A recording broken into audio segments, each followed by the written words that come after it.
¿Qué tal? Muy buenas tardes a todos. El día de hoy vamos a platicar acerca de la sesión número 5 que se titula Los derechos humanos. Corresponde al módulo 2 que lleva por título Estado, Constitución y Gobierno dentro del marco de la unidad también número 2 que se titula Panorama del Derecho Administrativo y Nociones de Derechos Humanos. La actividad número 1 se titula Historia de los Derechos Humanos. A lo largo de toda esta sesión vamos a hablar de los derechos humanos, de las garantías individuales y de los derechos fundamentales. Toda la bibliografía que van a necesitar ya está en el grupo Casa de Estudio y en los grupos de WhatsApp lo estoy subiendo pues casi diario. Entonces, vamos a platicar primero de la actividad 1 que nos dice que leamos el apartado Antecedentes de los Derechos Humanos y que consultemos el libro de Ignacio Burgoa que se titula Las Garantías Individuales, que ya también lo tienen. La actividad a realizar es identificar la evolución que han tenido los derechos humanos. Yo les voy a pedir que busquen en internet un texto, es un extracto de una dama que se llama Berta Solís y el título del extracto es Evolución de los Derechos Humanos. Ustedes van a encontrar allí absolutamente toda la evolución de los derechos humanos desde el año 1275 a.C. hasta el año 1917 con nuestra Constitución, pasando por los 10 mandamientos, por el Código de Hammurabi, por la Carta Magna de Occidente, por el Edicto de Nantes, por los derechos de la mujer y la ciudadanía, por ejemplo, en el año 1793. En este texto de la señora Berta Solís viene detallado absolutamente todos los procesos que han venido suscitándose desde antes de Cristo alrededor de los derechos humanos. Y también nos da la evolución de los derechos humanos a partir de la primera generación de los derechos humanos, de la segunda generación de los derechos humanos y de la tercera generación de los mismos. El texto es muy corto, refieran la página 127 y para ver todos los temas de la evolución de los derechos humanos en México a partir de la página número 18. En el libro de Ignacio Burgoa, en la página número 153, también van a encontrar material que les puede servir para hacer, bueno, pues una evolución digna. También me han preguntado, oye, ¿cuántas fechas se te ocurre que ponga en mi trabajo? Bueno, pues miren, yo encontré en total 25. Entonces, un trabajo completo, un trabajo enriquecido, pues yo creo que puede llevar todas las fechas que necesitemos para podérselo presentar al maestro, a menos que el docente haya dicho, no, nada más dame 4 o nada más dame 5. Entonces, bueno, pues allí tendremos que seguir la instrucción del docente. Y con esto, pues es una sesión realmente muy breve, es una sesión de ir leyendo cómo han ido evolucionando en diferentes países del mundo los derechos humanos. Hagan mucho énfasis en los derechos humanos de primera, de segunda y de tercera generación, porque viene muy condensada su evolución en estas 3 etapas. Ahora bien, la actividad número 2 se titula Derechos humanos, garantías individuales y derechos fundamentales. Hay muchísima literatura para aterrizar estos 3 temas y que ustedes puedan entenderlos perfectamente bien. Ahora, ¿qué es importante? Que vean primero el texto de apoyo, porque el texto de apoyo trae las definiciones de cada uno de los 3, así como las características de todos, más las diferencias que hay entre sí. Yo en este momento les voy a dar más bibliografía porque entiendo que también hay maestros que dicen, bueno, consulta mínimo en 3 fuentes adicionales. No te bases exclusivamente en el texto de apoyo, o sea, no copies y pegues del texto de apoyo. Entonces, les voy a dar algunas referencias para que puedan hacer este trabajo mucho más completo. y dice que concluyamos la lectura del texto de apoyo básico y que identifiquemos las características y las diferencias entre derechos humanos, garantías individuales y derechos fundamentales a partir de la utilización de un cuadro de doble entrada. Entonces, bueno, pues esto lo vamos a hacer en un cuadrito en donde pongamos derechos humanos, garantías individuales y derechos fundamentales, así como las características y las diferencias de cada uno de ellos. Pues acomódenlo de tal manera que el maestro entienda muy bien cuáles son las características que ustedes encontraron de cada uno de los tres, así como las diferencias que guardan entre ellos. Yo les voy a recomendar un texto que se llama La noción de derechos humanos y garantías en la Constitución mexicana, que es de Rodrigo Brito Melgarejo. Ahí van a encontrar absolutamente todo, mucho más completo que en el texto de apoyo. Referente a los derechos humanos, página 11, de las garantías individuales, páginas 3, 5 y 11. ¿Sí? Allí, por favor, aparte del texto de apoyo, se pueden apoyar muchísimo en este texto. Y por favor, también lean alguna otra lectura que ahorita se las voy a comentar. Este texto es de Gonzalo Aguilar Caballo, con B chica y doble L, y se titula Derechos Fundamentales, Derechos Humanos, una distinción válida en el siglo XXI.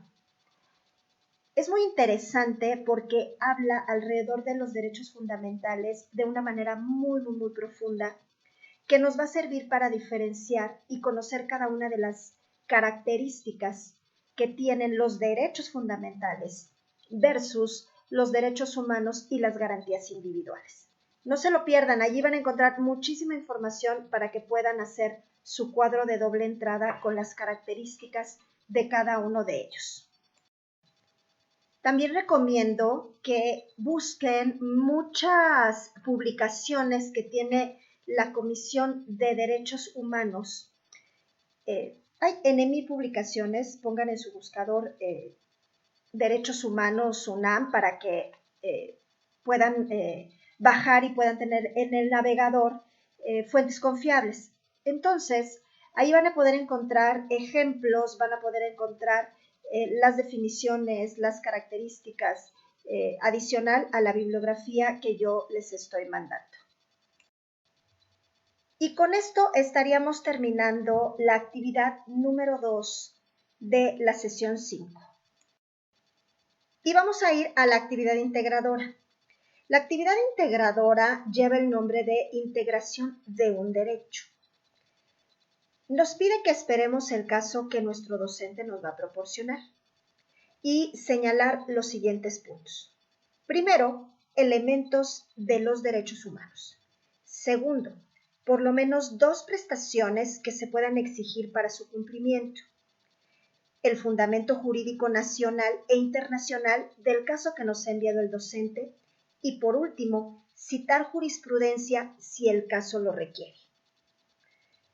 Guardar el documento de texto, como ya lo sabemos, y bueno, acatar todas las instrucciones que nuestro docente nos mande para presentar esta actividad. El caso que a mí me tocó analizar giraba alrededor de la trata de personas. Y entonces, atendiendo las instrucciones que nos da la guía de actividades, nos solicita que definamos los elementos de los derechos humanos. Es muy importante que tomemos en cuenta que los elementos más importantes de los derechos humanos son la Constitución y los tratados internacionales en los que México interviene. Entonces, si estamos hablando de los elementos de los derechos humanos, del tema que me tocó, que hace referencia a la trata de personas, pues bueno, iré a la Constitución a buscar los artículos como Declaración de Derechos Humanos, al protocolo que modifica convenio para la represión de la trata de mujeres y niños. También acudí a la Convención Internacional para la Represión de la Trata de Mujeres en esta tarea. El siguiente punto nos solicita definir dos prestaciones para que se pueda exigir su cumplimiento. Entonces, vamos a ir al texto de apoyo, a la página número 12, a la 13, perdón, para que comprendamos a qué se refiere la acepción prestación, que es exigirle a la autoridad.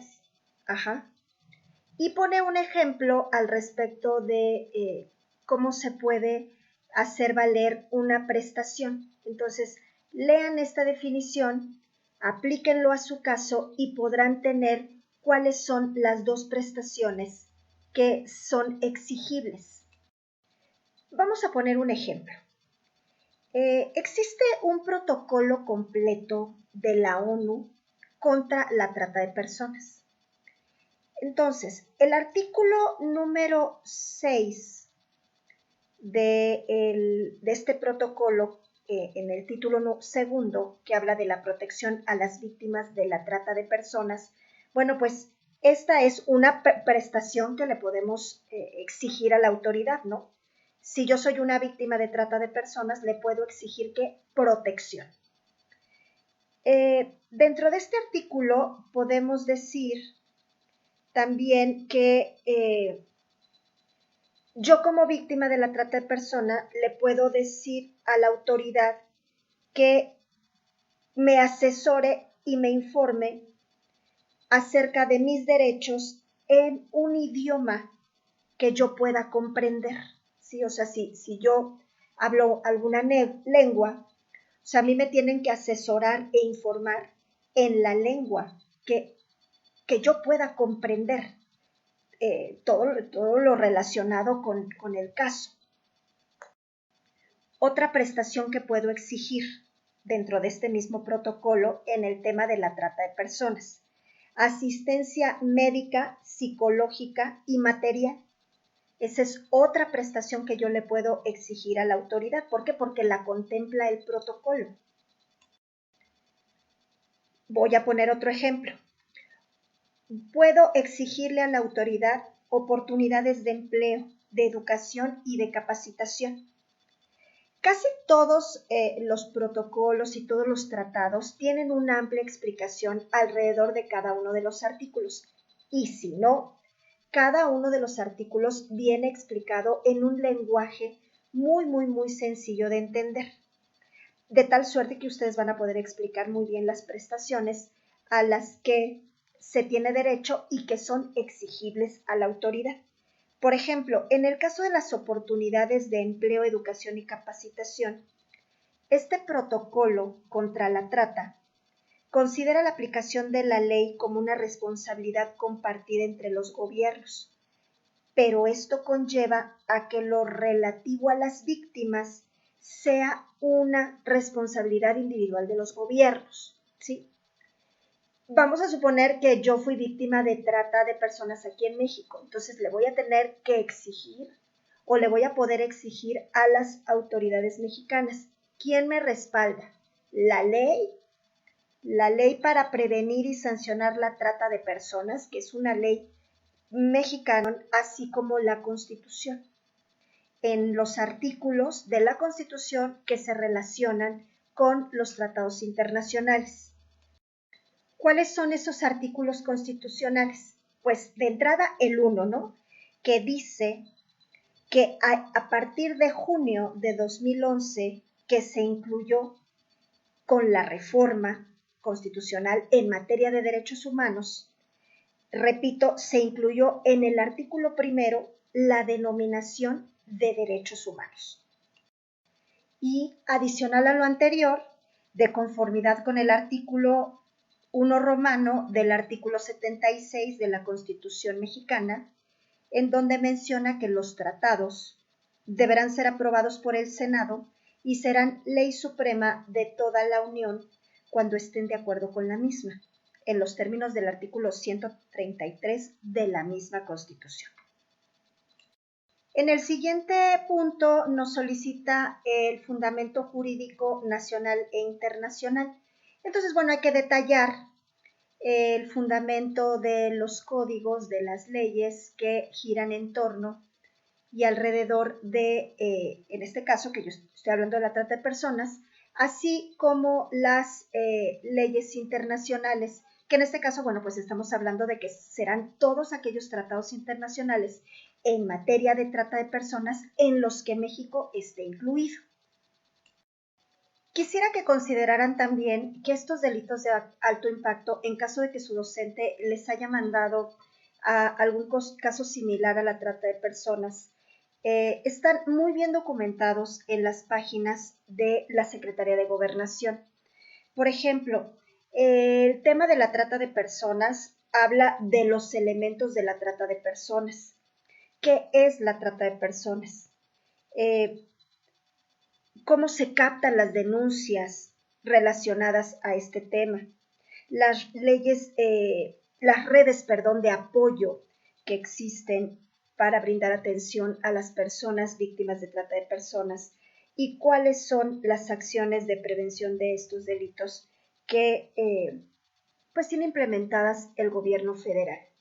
Y también trae toda la legislación al respecto de este tema, más todos los tratados internacionales que, como ya mencioné hace un momento, México participa conjuntamente con otros estados del mundo. Y por último, nos pide incluir la cita de una jurisprudencia pues relacionada con el caso. En este caso, yo elegí una jurisprudencia relacionada con la trata de personas y con los tratados internacionales. Pueden buscarla así y van a encontrar pues muchísimas jurisprudencias principalmente para poderla incluir en su trabajo. Vale la pena leerla porque ustedes van a saber todos los artículos constitucionales o de las leyes reglamentarias alrededor de este tema, así como los principales tratados internacionales que se pueden utilizar para y que giran alrededor de cualquiera de los casos que les haya enviado su docente. Entonces, bueno, pues con esto finalizamos la sesión número 5 del módulo 2. Y bueno, pues me despido, les pido que se suscriban al canal, que activen las notificaciones, que le den like y que compartan. Y cualquier cosa, bueno, nos vemos en los grupos de WhatsApp y recuerden que en Facebook tienen muchísima información, mucha bibliografía para que puedan estudiar y avanzar en sus tareas. Gracias y buenas noches a todos.